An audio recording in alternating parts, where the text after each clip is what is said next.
Morning, ladies and gentlemen. I wasn't expecting to make a presentation this morning, so this will be in the form of a bit of a ramble, but hopefully relatively coherent. My colleague, Laura Turner, is in the audience here, right at the front, and anyone who would like a copy of Moore's Law, they're too heavy to carry around. This is the book here. Up to 30 copies, because we don't have that many left. Laura will be delighted to take your address and send you a copy as soon as possible. I've done quite a lot. I was at a longevity panel yesterday with Christian Angermeyer and Molly Stevens and the other venue, Soho Works. And I definitely realized that I was in the upper age band, to put it politely, of the audience there and here as well. And so I've had probably a bit more life experience than most, or at least entrepreneurial experience than most people. Whether it's successful or not, I don't know, but than most people in this room. So about 17 years ago, I teamed up with two partners, and we got involved in the biotech industry. And we've listed a couple of our companies in the US, listed one of them here in the UK, got a couple of drugs on the market, and it's been a very exciting and interesting process. And as with all new areas that I go into, I try and write a book about it because it gives me a way of ordering my thoughts, learning about the new industry, and very importantly, meeting the founders who otherwise might not talk to a mere investor, but will almost always talk to an author. And so in the biotech space, I wrote a book called Cracking the Code, and then another one called Juvenescence. I realized a couple of years ago that this biotech process that I'd become immersed in was highly applicable to the food industry, indeed the food revolution that's underway at the moment, because the cellular agricultural revolution I'm going to talk about today is based on biotech processes.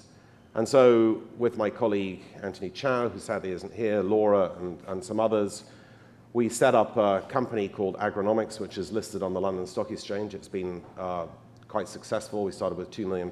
It's, I think, £250 million today in 2 years. We have other pockets of money also investing in this area. We're purely focused on cellular agriculture, although there are terrific opportunities in other aspects of the agrarian revolution that's underway at the moment. I will be talking largely about cellular agriculture in my presentation today. Cellular agriculture is, as I said, a biotech process. It enables the production of food, including dairy, meat, fish, as well as of materials in laboratory conditions, and at scale, it will totally upend what we know of as the food industry today. This is ClimateTech here in London, and what more apposite thought than we're going to upend the conventional farming industry, because as most of you will know, it's a matter of debate, but generally speaking, most people will settle on this figure. 20% of climate change emissions, bad emissions, come from conventional intensive farming of animals.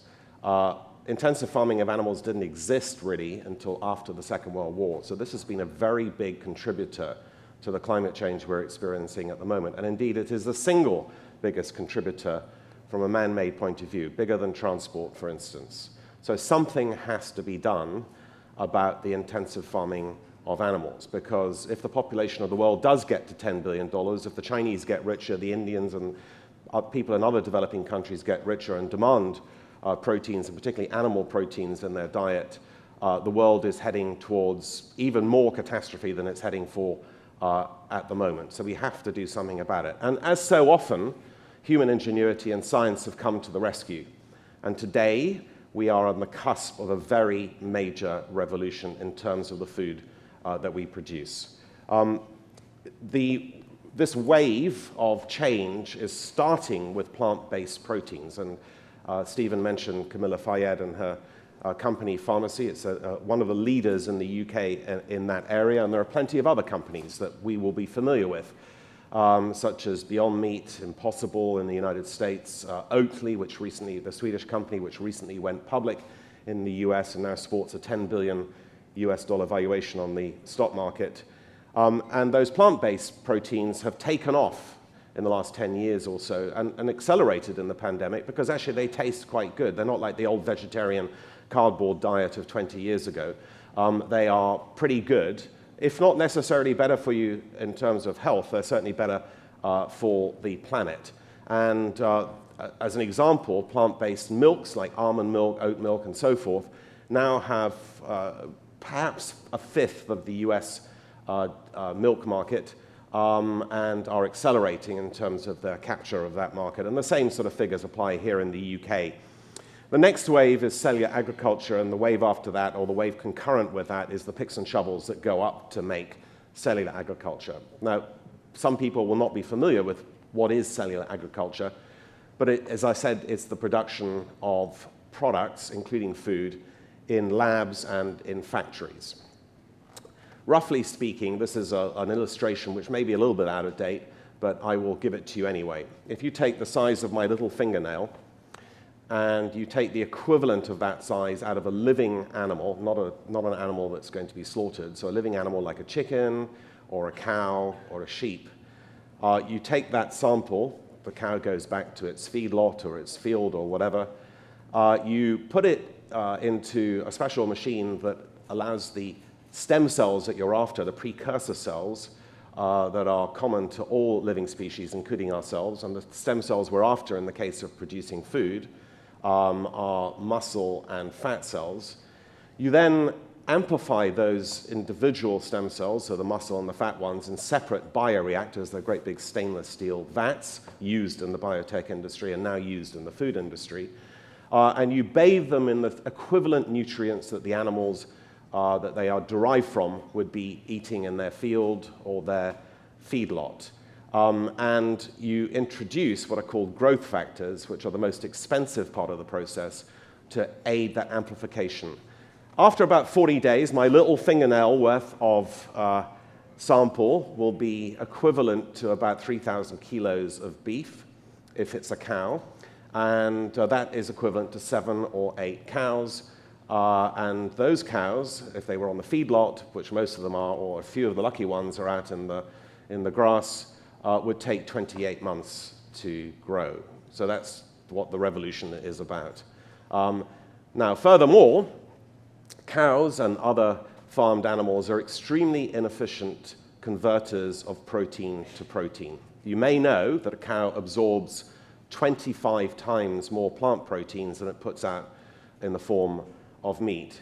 You might not know that the average kilo of beef requires 15,000 liters of water over the lifetime of a cow to produce. And water, as we all know, is in scarce supply in many parts of the world and may indeed lead to conflict and wars if we're not careful about its overusage.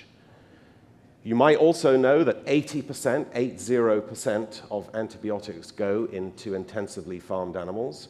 So it doesn't really matter what we do as human beings to reduce our consumption of antibiotics. If we put 80% of them into farmed animals, we're setting ourselves up for a potential much bigger pandemic than the one that we're so inconvenienced with and burdened with at the moment. And that's because, as these animals go through the food supply, their antibiotics that are used to promote growth and to stop them from having disease because they're in such close confinement, those antibiotics go into human beings, building up antibiotic resistance, meaning that the antibiotics that we are familiar with might not work in the future. If we have a bacterial rather than a viral pandemic, disaster awaits. It would be absolutely dreadful. It would be much worse than the current pandemic, and it could be as bad as the Black Death, when 1/3 of the human population was estimated to have died. So we need to reduce antibiotic consumption in farmed animals. Furthermore, of course, there's the issue of animal cruelty.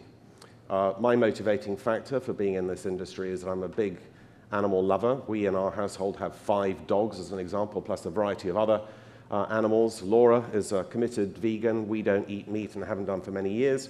And that's because these animals that are typically eaten from Sainsbury's, Fortnum & Mason, or you name it, any emporium here in the UK, are brought up in very cruel conditions. And I just want to emphasize that the average chicken is 3 times the size it was in 1950. It is grown in 23 to 28 days and slaughtered. It can't move around in its little cage. It's a horrible, horrible industry. Dairy cows are constantly kept pregnant, so they produce milk. Their calves are taken away from them as soon as they're born. It's a pretty piteous and awful situation. And dairy cattle, on average, live to 2 to 3.5 years, whereas if they were out in the field, they would live for 25 years. So I could go on. Many of you will have seen Seaspiracy about the treatment of our fisheries. I think it's a little bit overdramatic in parts, but generally it tells the story that we are overfishing the world. McDonald's has gone through 6 species of fish because they've been fished to extinction or near extinction in their fillet of fish since that was introduced in the 1960s as just one example.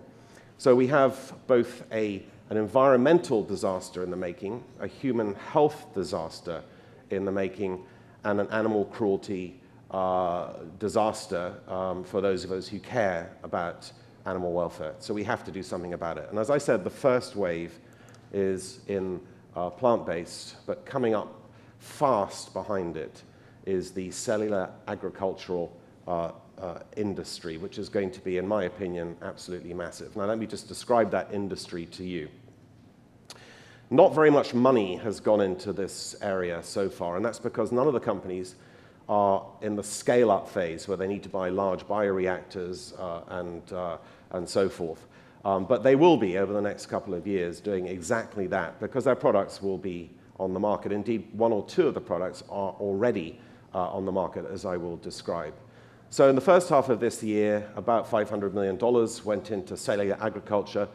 The biggest investor in the world is our own company, Agronomics, and that allows us to lead, as you all know, as venture capitalists, to lead rounds and to set prices and to have a board seats or board observer status, which is something that we're very keen on. It also allows us to drill down into the IP. With my biotech background, it's extremely important that we have defensible IP in the companies that we invest in. There are about 80 companies in this area in the world today. And tomorrow, I'm pleased to say, I'm going to go with Laura and Anthony to Oxford to visit a company called Ivy Farms, which is the first cell ag company in the UK to have a product. It's a sausage, and we're going to be tasting their sausage.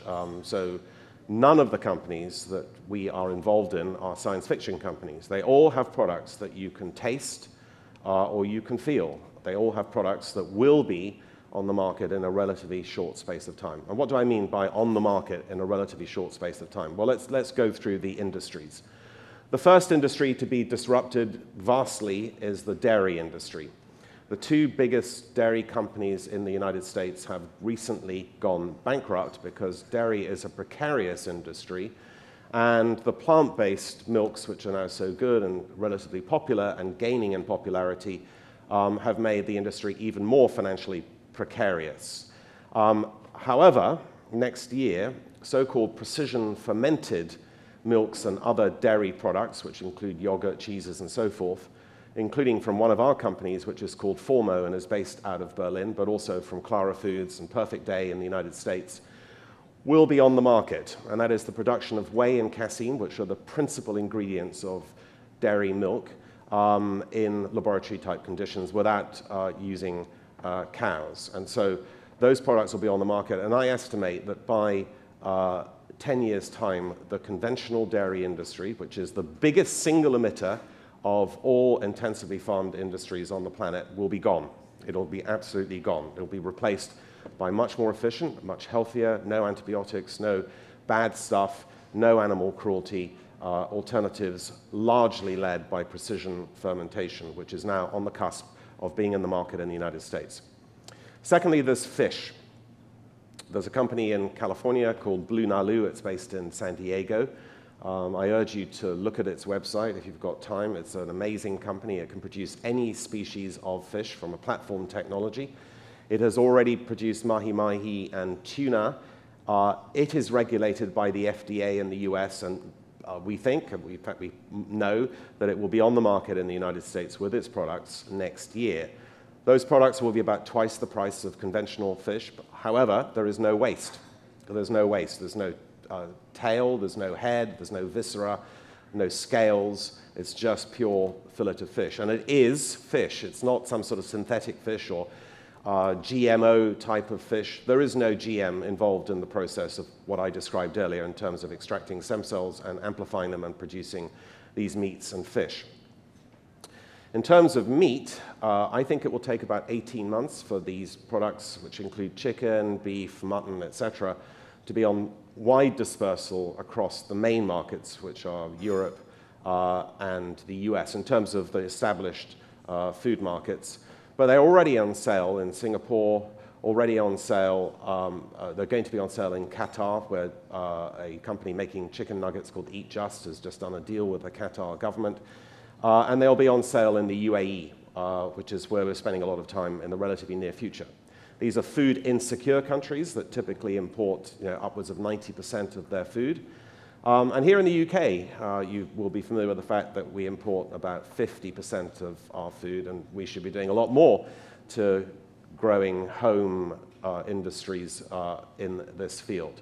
So you'll have meat on the market in about 18 months. It will still be more expensive than the conventional meats, but I estimate that what I call griddle parity, which is when we get to the same price point of conventional foods and cell ag foods, is about 5 years away, at which point the game is over. And the game is over because our industry, the cell ag industry, at scale, uses 2.5 times the inputs for 1 unit of output. A cow, as I mentioned earlier, is a very inefficient factory. It uses 25 to 1 in terms of input to output, and a chicken is about 9 to 1. So that scale and the absence of antibiotics, hormones, bad stuff, fecal contamination, animal cruelty, means that this stuff, if it gains consumer acceptance, and we believe it will, most of the companies have done very extensive consumer testing, particularly in ground or unstructured beef products, so hamburgers, pasties, sausages, etc. At scale, these products will be cheaper than conventional foods. Therefore, it will make a wonderful impact for developing countries which are short of food. Furthermore, the space used to produce these foods will be about 1% of the current space used to farm intensively farmed animals. It'll be about 7% of the water usage, about 5% of the energy usage, so it ticks every single environmental box. And it's coming right now. Now, the other market that's of great significance is materials. So already, there's a company called Vitro Labs, and Agronomics just led it was announced yesterday, its latest series, which is now making leather in laboratories. And if anyone knows anything about the leather industry, the size of a piece of leather is dictated by the size of the calf from which it is derived.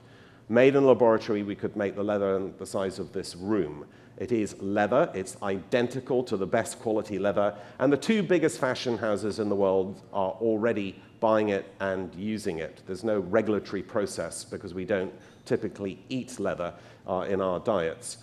So this is super exciting, and it has the potential to completely revolutionize the leather industry. But it's not just leather. Cotton, cocoa, are being made in laboratories. Collagen is being made in laboratories by a company called Geltor.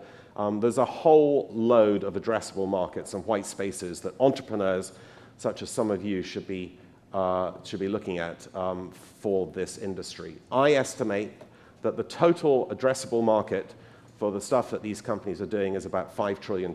It's bigger than the electric vehicle industry, and yet the hype that surrounds electric vehicles and other hyped-up areas has not yet come because we haven't got any public companies, with the exception of Agronomics, in this area. However, many of you will be familiar with the fact there are plenty of SPACs in the US that have nothing to do, no homes, with investors. And I would think that some of the bigger companies in this field, and the biggest is Eat Just, and then there's Upside Foods, formerly known as Memphis Foods, Blue Nalu, Perfect Day, Clara will at some point in the next year go public in the United States, offering economic opportunities for investors. And then behind that, there will be a whole load of new companies coming along as well. This is a description of the size of the cultivated meat sector. I think that next year, upwards of $5 billion will be deployed in this sector. It is something that we do every day, eat food, and something that we do every day, use the products that these companies are producing. And as I said, all of the companies have products at the moment. In terms of valuations, we're still looking at relatively small ones. The most expensive of the companies is Eat Just, with about $1.9 billion pre-money valuation, but typically the companies that we're investing in and leading rounds in have a $1 to $500 million pre-money valuation on their most recent rounds. And of course, if they are successful in scaling up, and there is execution risk here, there's some regulatory risk, but not very much, and there's little scientific risk, in my opinion. If these companies do succeed, then they will be huge. But as with biotech, getting back to my original point, I feel that most of them will be bought by conventional food producers like Unilever, Kellogg's, Nestle, and so forth, just to get hold of the IP. So I would give the investment parameters of this industry, except for the few companies that go out and build their own brands, and I don't think there'll be too many of those, about 7 years before most of them are gobbled up or, sadly, fold. So the sold and fold phenomenon will be the majority, and there'll be relatively few bold companies in this field, because the big companies know very well that this is a viable, radical alternative to the way that they've been producing food since the Second World War. 7,500 animals are consumed by every American in the 80 years of their life. That represents a tremendous amount of cruelty and a tremendous amount of waste. Those animals are fed vast amounts of plants. 70% of plants go into farmed animals. The reason the Brazilian rainforest is being chopped down, causing more climate change, is to grow soya beans, which go into farmed animals, not into human beings. And so there are so many reasons that we should be backing this industry for the benefit of humanity, for the benefit of animals, and the benefit of our fragile environment. And unless you're a dairy farmer, unless you're a conventional animal producer, this is good news for every single person on the planet. And even if you're a farmer, the opportunity to liberate your land and use it for something else, including potentially housing, but also situating bioreactors, is there. And for artisanal farmers, the opportunity remains to grow live animals in a humane and kind way, and to fish in a humane and kind way. I do think that 50% of our meat market within 15 years, maybe even sooner, will be produced by plant-based companies or cell ag-based companies. And that's a vast market. That's $1.4 trillion, the size of the economy of Spain on its own. I do think that the milk market is going to be completely upended, and that's a $750 billion market. I think the fish market, which is somewhere between $200 and $300 billion, will be 50% cell ag within 10 years. And many of these materials that I mentioned earlier will almost all be cell ag within 10 or 15 years. So we're at the very early stages, the dial-up phase of the internet, perhaps, of a vast new industry, one that is relevant to every single one of us. And with that, I think I'll stop and invite any questions from anyone who's interested. One question. Okay. One question. Sorry, I have no idea what time it is. Yeah.